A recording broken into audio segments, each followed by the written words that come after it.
Well, I just want to thank Hans for inviting me. It's nice to be here in Turkey for the first time. You know, guns make it easier for bad things to happen, but they also make it easier for people to protect themselves and prevent bad things from happening. And the concern that unites everybody is what's the net effect. On net, did the presence of guns save lives or cost lives? What impact do they have on crimes that threaten people, from everything from rape, robbery, and aggravated assault? When I've given talks in the United States and around the world on the issue of guns, I think one comment that's been made to me very frequently is that guns are probably one issue that facts don't matter. There's just such an emotional issue. And I think that's wrong. I think facts matter a lot in this case.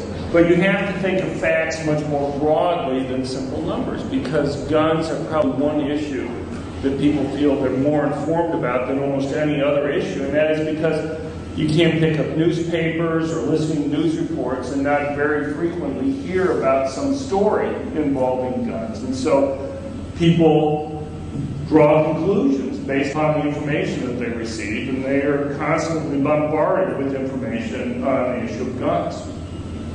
The thing with guns, though, isn't so much that people aren't being informed. The concern that I often have in addressing the issue is how balanced the information that they're receiving. Because I think while it's pretty easy for most people to think of stories about bad things that happen with guns, if there's a shooting in the United States, some type of multiple victim public shooting, it's very likely that you can get worldwide attention.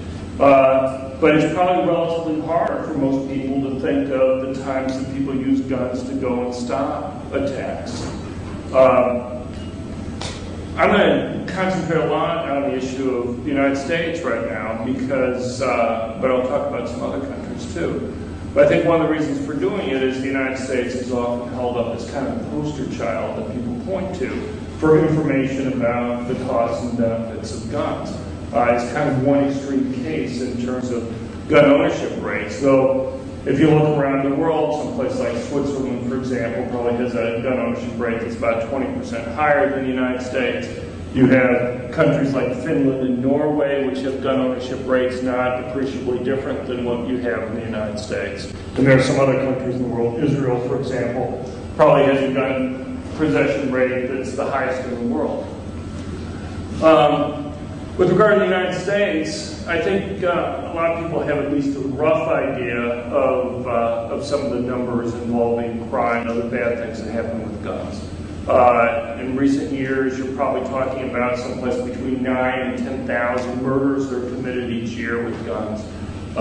There's something between about 650 and about 700 actual gun deaths that occur each year. If you look at crimes that are committed generally with guns, there's about 250,000 gun crimes that are reported to police. If you look at surveys done by the Justice Department of the United States, you'll find that they indicate that about 450,000 times a year you have gun crimes committed. The reason why we rely on surveys is that a lot of crimes simply aren't reported to police. You look at something like rape, for example, probably about half of rapes are reported to police. You look at something like larceny, which are involving things like stealing tape decks from an unattended car, you're talking about maybe only about 7%, maybe 8% of those crimes are reported to police. So we often rely on surveys to at least try to get a rough idea of how frequently those crimes occur. So while I think a lot of people may have some general idea of the harms committed with guns, my guess is they're a lot less familiar with the benefits that occur for that. So, for example, if you look at similar surveys in the United States of defensive gun uses, surveys indicate that people use guns defensively something around 2 million times a year. So that's about 4 to 5 times more frequently that people use guns to stop crime than to commit them. But if you were to go and ask most people what the ratio would be, they'd probably think, if anything, it's even more lopsided in the other direction in terms of the ratio of crimes committed with guns to crime stopped. And I think a lot of that has to just do with the media coverage of the guns. So, you look at media coverage generally. one thing that I tried to do a few years ago was to go and look at the television news reports in the United States and the top 100 newspapers. And if you look at, in 2001, for example, if you looked at all the news reports on gun crimes on ABC, NBC, and CBS, the three major news networks, you'd find about 190,000 words worth of news stories on gun crimes. That's about, the average article was about 280 words in length. By contrast, there was not one single story during that entire year of a citizen using a gun to protect themselves or protect somebody else. You look at newspaper coverage, it was almost as imbalanced. New York Times, for example, that year had about 51,000 words of news stories on gun crimes, just contemporaneous gun crimes, so ignoring later stories about the criminal justice process, the trial and other things, but just looking within a few days of the crime actually being committed. By contrast, the New York Times had one story of a retired police officer who had used a gun to stop a robbery, an armed robbery at a gasoline station in New York City. In fact, of the top three largest newspapers in the United States, USA Today, the Wall Street Journal, and the New York Times, that was the single defense of gun use that was reported.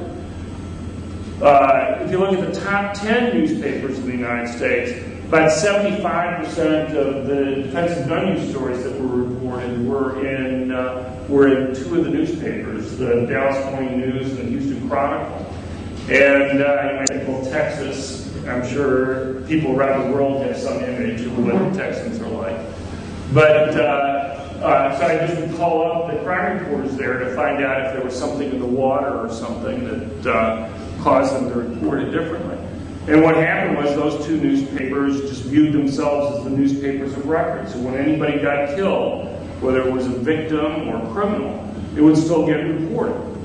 Now, it's true, if it was a victim being killed, it would be much more likely to be on the front page and much more likely to be a long story. But you still have some article, even if it was 50 words in length, buried back in the newspaper if a criminal got killed. And generally, if you look at news coverage, the smaller the newspaper, rural newspapers, were much more likely to carry stories of defensive gun uses, even though the survey data that we have indicates that the vast majority of defensive gun uses occur where the crimes occur, and that is in large urban areas. And it's precisely in those areas that you just don't see any news coverage of defensive uses, or to the extent you do, it's extremely rare. Now, you look at this imbalance in the media, and I think a lot of it's really easy to explain. And that is, if you were an editor of a newspaper and you had two stories that came across your desk, in one case there was an innocent victim who had been killed, or in another case, let's say you had a woman who brandished a gun, the would-be attacker ran away, no shots were fired, no dead body on the ground, no crime actually committed. You're not even completely sure what crime would have been committed. It'd be a pretty easy judgment. I think virtually everybody would pick the case where you have a dead body on the ground, the innocent victim, as being much more newsworthy than this other type of crime that was stopped. And if you believe the survey evidence, about 95% or so of the time that people use guns defensively, it's sufficient to go and stop the crime. So you don't even have in fact, more than 1,000 crimes are committed, which are stopped by guns. Do you have the criminal being killed, and maybe they're injured about 7 or 8 times more frequently, but it's still just a tiny fraction of what percent. If you look at the few news stories that are done on defensive gun uses, about 70% of the reporting involved cases where the criminal's been killed. Almost all the other 30% involve cases where the criminal's been wounded. So you would think every time somebody uses a gun defensively, it's a case where the criminal gets killed just about. But in fact, that's kind of what makes it newsworthy, even though it's extremely rare. But it's this newsworthiness that gives you kind of a misimpression of even what happens in the cases where people go and use guns defensively. Now, we care about both types of stories. You care about cases where innocent victims get killed. You also care about cases where people use guns to protect themselves, at least from a policy perspective. But it's even whatever we care about in terms of policy, it's very understandable in terms of what's newsworthy, what's going to get covered and what's not going to get covered. As I say, I think most of us would come to those decisions ourselves in the same way. Now, that doesn't answer everything. Because while I think the vast majority of what's decided to be covered or not is pretty easy to explain just on the basis of what's newsworthy, I don't think it explains everything. Probably the most obvious case involves these multiple victim public shootings. Here you have cases that when they occur, they get not only national but international coverage. And yet, when a multiple victim public shooting in the United States involves a civilian using his gun to stop the crime, only about 1% or fewer of the news stories will actually mention that's how it got stopped. If you look at cases where, let's say, a police officer stops a crime, on average, you'll see about 36% of the news stories will mention that a police officer used his gun to stop the crime. So for example, relatively few people, even in the United States, know that about 25% of the public school shootings that have occurred have been stopped by citizens with guns well before the police were able to arrive. And the reason why they're unlikely to know that is simply because of what's deemed newsworthy and what's not. So for example, if you take the first of the public school shootings that took place in early October 1997, in which 2 students were killed at Pearl, Mississippi High School. There was an assistant principal there at the school, Joel Myrick, who was a former Marine. He had a permit to carry a concealed handgun. And he would regularly carry his permit concealed handgun with him on the school campus. Up until the end of 1995, when the Federal Safe School Zone Act was passed in the United States, banning guns within 1,000 feet of a school unless a state specifically passed legislation exempting permit holders to be able to do that. Anyway, when the attack occurred that day, he had been a good law-abiding citizen, locked his gun in his car, parked the car more than a quarter of a mile off school property. He had to run a half mile, literally, to go and get his gun, a half mile back. And yet he was still able to go and stop the attacker and hold him at point-blank range for about 5.5 minutes before the police were able to arrive. The killer there was in the process of leaving the school there to go across down the street to the junior high and continue his attack there when he was stopped. But if you go and do what's called a nexus search, anybody who's a lawyer here might be familiar with this, and that is a computerized database of news stories. What you'll find is that in the month after that attack, about 687 separate news stories, not counting wire services that get reprinted over and over again. You'll find that of those 687 stories, only 19 mention the assistant principal in any way. Only 13 of the 19 mentioned the assistant principal had something to do with stopping the attack. And only 10 of the 13 mentioned the assistant principal used his gun to stop the attack. Of those 10, 8 of those were in local newspapers near where the attack had occurred. 2 of them were in national media. One was on ABC. The over-the-night news broadcast for Insomniacs was at 4 a.m. It had a sentence on it. And the next day, CNN had about a sentence that they mentioned on their early prime at 3 o'clock in the afternoon. And you see similar types of things, attacks in Edinburgh, Pennsylvania, Santee, California, Paducah, Kentucky. Other cases where civilians use their guns to go and stop these attacks. You regularly see only about 1% of the news stories mention this. I'll give you another example. About 5 years ago now, there was an attack at the Appalachian Law School in Virginia. There were 3 people killed in the attack. There are 2 students there who, when they heard the shots, ran to their cars, got their pistols from their cars, came back. Their cars were parked off the school property because they'd face expulsion if they had had the guns on school property and they caught with them. And they came back, pointed their guns at the attacker, ordered him to the ground. He dropped his gun. Another student tackled him. The three of them held him on the ground for 11 and a half minutes before the police were able to arrive. If you go and do a nexus search on that again, you'll find in the 1 week after that attack, about 218 separate stories. Of those 218 separate stories, only 3 mentioned that the students had used their guns to stop the attack. Again, if you go on, one of the things that interested me there, I'd been on the radio with national radio talk show host at the time, Larry Elder, and I had heard about this. And Larry had gotten one of the 2 students who had used their guns to stop the attack to be interviewed at the same time. And the student was explaining the day of the attack, he had been interviewed by reporters from like 50 different publications. And having access to this Nexus and Westlaw search, which is very similar, he had gone and looked up his name just to see the news coverage, just to see how they had quoted him. And he was just shocked by the fact that none of the people who had interviewed him seemed to have included him in the story. And I thought, well, it's a young kid, maybe he's exaggerating a little bit on this. And so what I decided to do was call up 50 reporters whose stories that I had found and looked at, and ask them a couple questions. One of the questions was, did they know about the facts? Did they know about the students themselves and personally talk to the students?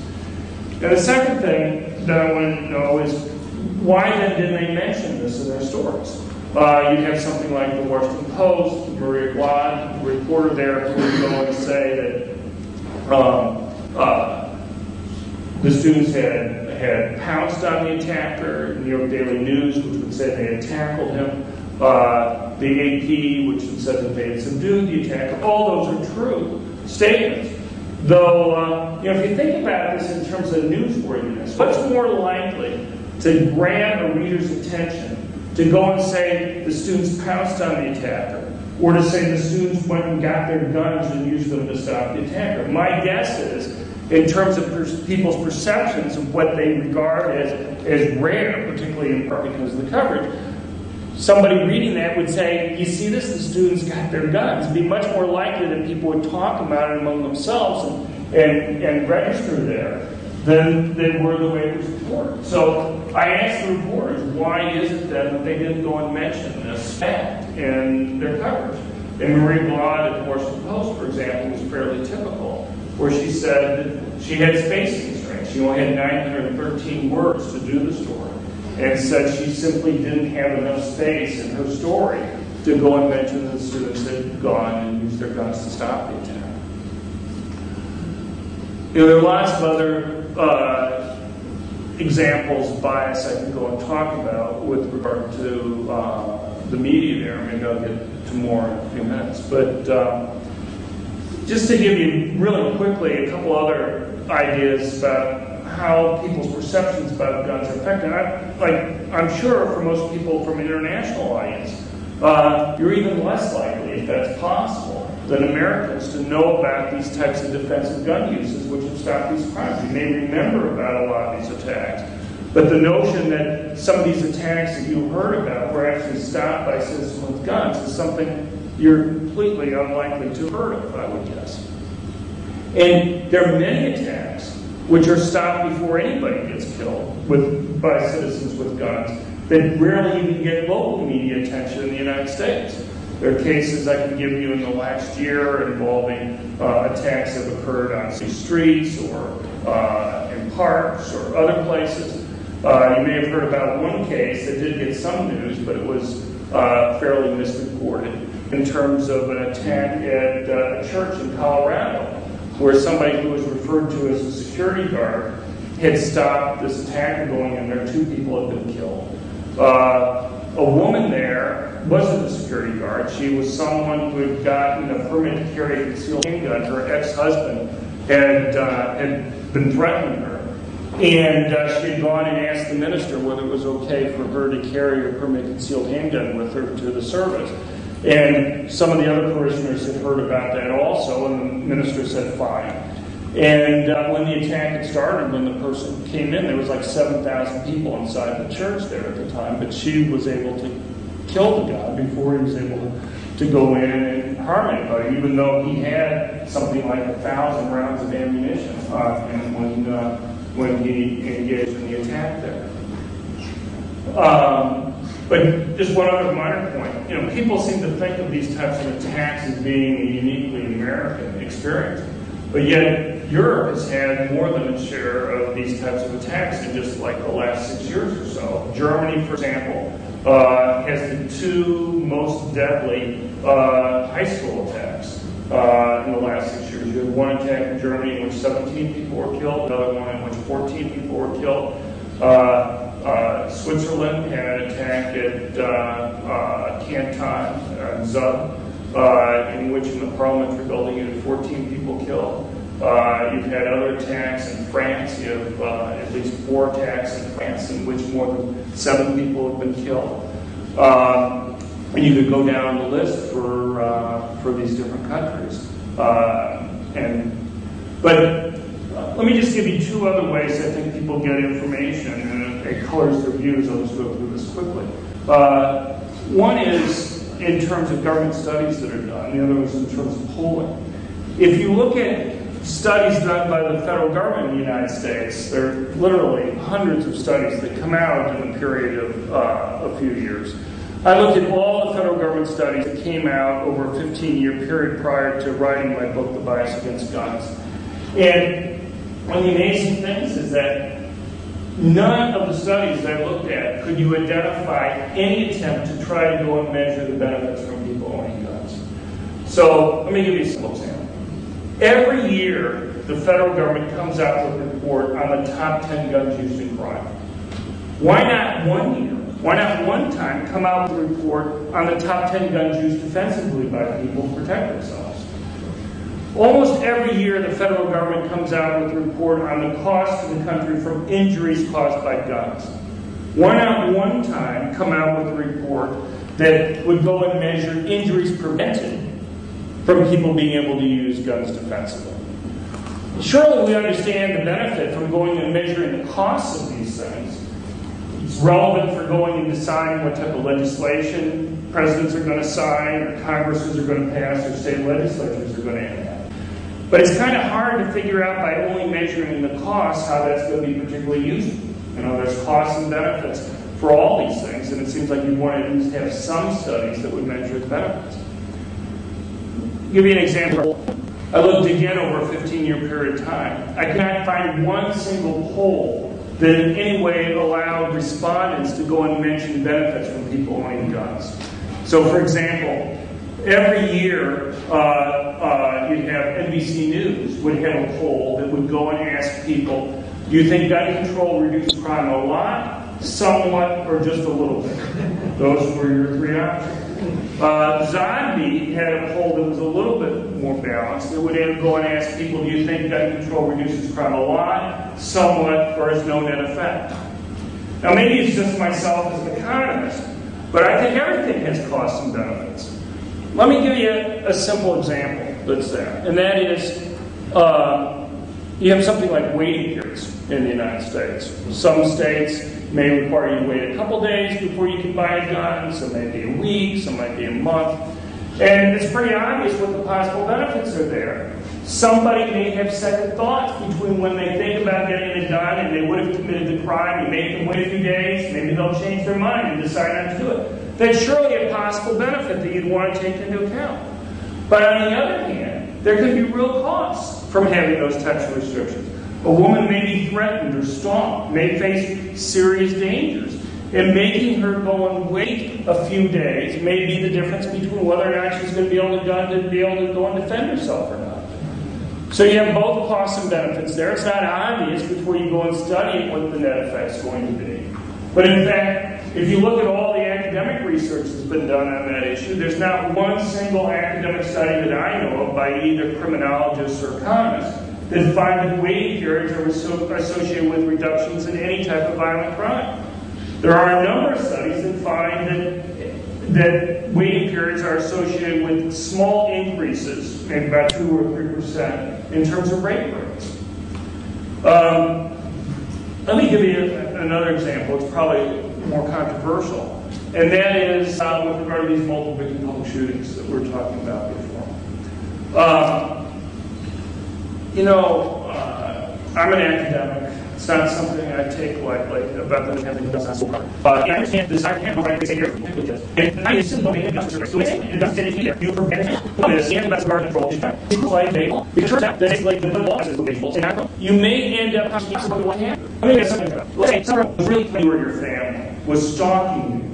Would you feel safer putting a sign in front of your house that said this home is a gun-free zone? Would that make you feel a lot safer? In my guess, most people would think that's probably not the wisest use of your time. That there are probably other things that you should do with your time. There's no here, no housing. There's no problem that's free. If I'm the case that rather than criminal, you may actually make more likely to be crime. And one thing I was about this is that all the people shootings in the United States involve more people killed in one contact, and as they all occur, we're crazy soldiers in it. Everywhere, half the citizens have guns.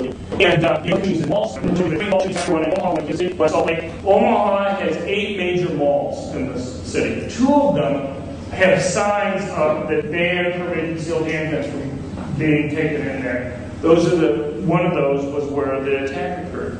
Similar type of phenomenon in Salt Lake, similar type of case in Kansas City.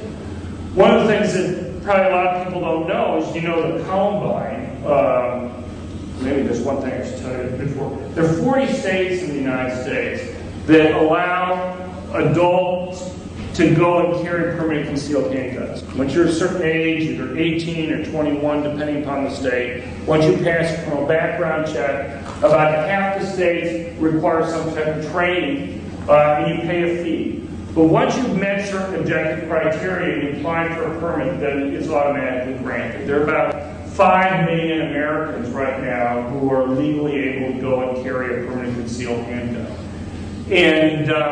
And for most of the area in most of these 40 states, they're able to do it. There are another 8 states which are more restrictive. It's much harder to get a permit, but you can still do it. And there are only 2 states in the United States, Illinois and Wisconsin, that ban citizens from being able to carry permanent concealed handguns. So,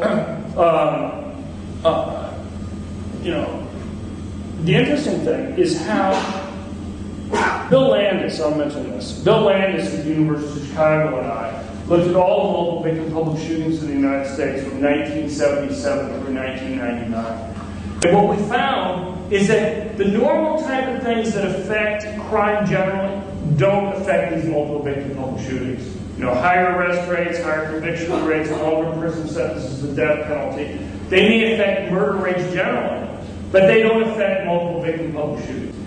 And we think that there's a pretty simple explanation for that. And that is, about 75% of the time, people go and commit these crimes, they die at the scene. They're either killed by somebody else who brings a gun in, or they commit suicide. In fact, in interviews of the 25% who live, it appears as virtually all of those expected to commit suicide, but just weren't able to go and make themselves commit suicide. There's also a third area I'll just briefly mention. It's called police-assisted suicide, where a lot of these killers themselves can't bring themselves to kill themselves, and so what they do is they put the police in a situation where the police have to kill them. That's kind of gray areas to know how to classify some of these things. But the point is that these people go into these attacks with the notion that they're going to die. And so the thing with law enforcement generally is that it imposes penalties on the people after the fact. And so the fact that you might have the death penalty or longer prison sentences or more likely prison sentences for these people, why it may stop murders generally, for these guys it's largely irrelevant because they're not expecting to be around after the attack occurs. We also looked at 13 different types of gun control. And the only one that we were able to find that had any impact on the rate at which these types of attacks occurred were the passage of these right-to-carry laws. When states passed these laws, there was about a 60% drop in the rate at which multiple victim public shootings occurred. And to the extent to which these attacks still occurred, they overwhelmingly took place in the areas where the permanent concealed handguns weren't allowed. You know, it's pretty understandable why these types of attacks get the coverage that they do. Because of the research that I've done, I've gotten to know a couple dozen people who have been present at these attacks. And the feelings of utter helplessness that these people feel when these attacks occur is just overwhelming. One woman who I've gotten to know pretty well, her name is Susanna Hoppe, she was president of the Luby's Cafeteria attack in '93, in which, up until the Virginia Tech attack, was the most deadly multiple victim shooting attack in the United States. She's a very attractive woman. She had an ex-boyfriend which was giving her a lot of trouble. And she had talked to a friend of hers who was a district attorney in the United States about what she should do. And the district attorney said, go and get a gun and carry it with you. And that was illegal. I mean, it was illegal for her to do that. But she followed his advice as a friend that she trusted. And so for about a half year, she would regularly carry her permanent concealed handgun around with her. But she just felt bad breaking the law. And so what happened was one morning she went target practice shooting, had a gun in her purse, and was walking into Luby's Cafeteria restaurant in Killeen, Texas. And she remembered to herself her promise about breaking the law that was there. And so she went back to her car, put her permanent concealed handgun in the car and locked it away, and then went back to the restaurant to go and join her parents. And 10 minutes later, this crazy guy comes barreling through the plate glass windows of the restaurant in his pickup truck, gets out and starts shooting at people. She could see her car through the broken plate glass windows. But anybody who was trying to run out of the restaurant at the time was being killed by the attack. And the only reason she lived was she played dead. But her father, trying to stop the attack when the killer's back was turned, picked up a butter knife, tried to charge the guy, got within 10 feet, the killer turned around and shot him. Her mom, she tried to hold her mom still, but her mom lost control, ran over, cradled her dying husband there. The killer came over and shot her point blank in the head. Susanna could see all this, but obviously she couldn't stop it because her gun was locked in her car. And I hear these type of stories all the time, so I understand the desire, and the newsworthiness that these attacks get. But you just will not find news stories mentioning that these attacks, time after time, are occurring in these places where guns are banned. And it's just not true in the United States. You look at the attacks in Europe, even Switzerland. The attacks that have occurred have taken place, one in a parliament building, where recently, after 1999, they banned people or had some restrictions on where you could carry concealed handguns in Switzerland. And in other places, you see similar types of restrictions. And my guess is a lot of the debate would be different if even once in a while they would go and mention, oh, and by the way, there's been another attack that's occurred in places where permanent concealed handguns aren't allowed. Because at some point, I think we begin to register on people that there's some common factor that's occurring. One other issue, I can talk about the permanent concealed handguns and multiple victim public shootings for a while. I'll mention one other thing before I go on, and that is it's interesting when you read the diaries or notes that are left behind by killers in these cases, how much they're driven by the publicity. They often talk about the fact that if they can go and kill more people than have been killed in these other attacks, that they'll get a lot of news coverage. And it's kind of a way, if somebody's going to commit suicide, to go and commit suicide in a way that they kind of, everybody knows who they are when they commit suicide. It's also interesting how cognizant these people are about whether or not permanent concealed handguns are allowed in different areas. One thing that probably most of you don't know, I'm sure even obviously people from outside the United States have heard about the Columbine school attack that occurred in '99.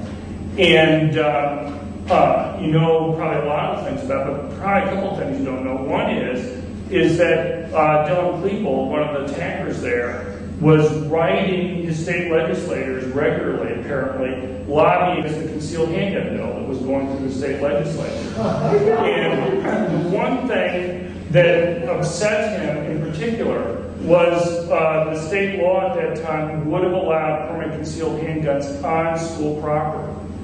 And the other thing that people don't know is the day of the attack was the same day that later that afternoon the Colorado State Legislature was scheduled to have final votes on passage of the concealed handgun law that was before the state legislature there. And, you know, you mention that to people, and I guess they're usually, hardly anybody has heard that. Now let me give you one other area that I think has had a big impact on gun ownership, and that is the perception that there's real risk of people having guns in the home. In fact, there's been a big push for some restrictions on guns in Switzerland, in part because of this. I don't know the Switzerland data as well. But there's been that same type of debate in the United States. During the 1990s, you had a lot of public service ads put out by the Clinton administration, which would go and show the voices or pictures of young children between the ages of 3 and 7, never a voice or picture of a child over that age. And the impression was that there was an epidemic of accidental gun deaths that were occurring in the home. And you can go and look at the data. It's on the Centers for Disease Control website. They have amazingly detailed data by type of gun used in accidental deaths, where state it occurred, the age of the person who was killed. So you can find the number of 5-year-olds killed in North Carolina in 1992, if you were interested in buy handgun shots. In 2003, for example, there were 20 accidental gun deaths involving children under age 10. There were 53 accidental gun deaths involving children under age 15 in the United States. Obviously, it'd be better if it was 0 in any of these cases, rather than 20 or 53. But I think even those numbers give people a misimpression of what's happening. Because what I did was, I took each of those cases and did this nexus search that I mentioned before to get additional information outside of what they had in CDC. And what you find is about 2/3 of the time that children die from accidental gunshots, it's not what people think where a child gets a hold of a gun and accidentally fires it. About 2/3 of the time are adult males with violent criminal histories, criminal records, who are the ones who fire the guns and kill these children. They're not in law-abiding homes. In fact, many, even of the kids, when they fire, are not in law-abiding homes. And, you know, most of these cases, the adult males, it's illegal for them to even own a gun. These are the ones who are firing. And, you know, so between 1995 and 2001, you have on average about 8 cases a year where a child under 10 either accidentally shoots themselves to death or another child under 10. You know, just by way of comparison, you have on average about 36 children under the age of 5 who drown in 5-gallon plastic water buckets in the United States. Now, 5-gallon plastic water buckets are a particularly dangerous type of water bucket because they tend to be relatively narrower at the top. You have many more gallons, you're going to have a wider thing. And if it's narrow, if a child falls in, a toddler, it may be harder for them to extricate themselves. But it's heavy enough that it's not going to tip over if a child falls into it. But you can look at things like children dying in bathtubs. You have about 95 children a year under age 5 who drown in bathtubs in the United States. And all sorts of things. So I guess I would just argue with 40 million kids under age 10, it's pretty hard to think of almost any other item that's in American homes where you have as high of an accidental death rate as you have with guns, or low of an accidental death rate as you have with guns. But that's not people's perceptions, and I think a lot of it, again, has to do with media coverage. I often get calls from the media when states are thinking about passing laws that require people to lock up their guns. Okay. And I'll finish in 2 minutes. And what I've started to do is to go and ask reporters some questions when they call me. So one of the questions is, why do they think that these incredibly rare events get the news coverage that they do? And usually the response that I get is, well, because it's so rare. That man bites dog is much more of a news story than dog bites man. And I tell them, I don't really find that very convincing in this case, because I can give them lots of very rare, very gruesome ways that kids died that are as rare, slightly less rare, slightly more rare than accidental gun deaths. But the second question I ask them is, well, if that's true, what do you think the impression is that people who watch these news stories come away with? Do they come away with the impression that this was covered because it's such an incredibly rare event? Or do they come away with the impression that this represents a real threat to children's safety? And my guess is the most of them that I've asked that to concede that it's the latter case, that in fact people are scared and not owning guns because they're convinced that there's an epidemic of accidental gun deaths that are occurring and it represents a real threat to kids' safety. I can go on and give you more information on that, but let me just summarize with a couple things. And that is, police are extremely important in stopping crime. My research indicates to me that police are probably the single most important factor for stopping crime. But I think one of the things the police understand themselves is that they virtually always arrive on the crime scene after the crime occurred. And that raises an important question. What do you advise someone to do when they're having to confront a criminal by themselves? And it simply turns out that passive behavior is actually fairly risky. By far the safest course of action for people to take when they're confronted by a criminal is to have a gun. And it's particularly true for people who are relatively weaker physically. Women and the elderly benefit much more from having a gun when they're attacked by a criminal than men do, simply because there's such a large strength differential that exists between a male criminal attacker and a female victim. The other thing I just point out in summary is that there are basically two groups of people who benefit the most. One is people who are relatively weak physically. But the other group are basically people who are most likely to be victims of crime. And that, in the United States, tend to be poor blacks who live in high-crime urban areas. The fact, two of the most vulnerable groups in society are who benefit the most from having guns to be able to go and protect themselves. Anyway, I appreciate your time, and tomorrow I'll be happy to answer any other questions.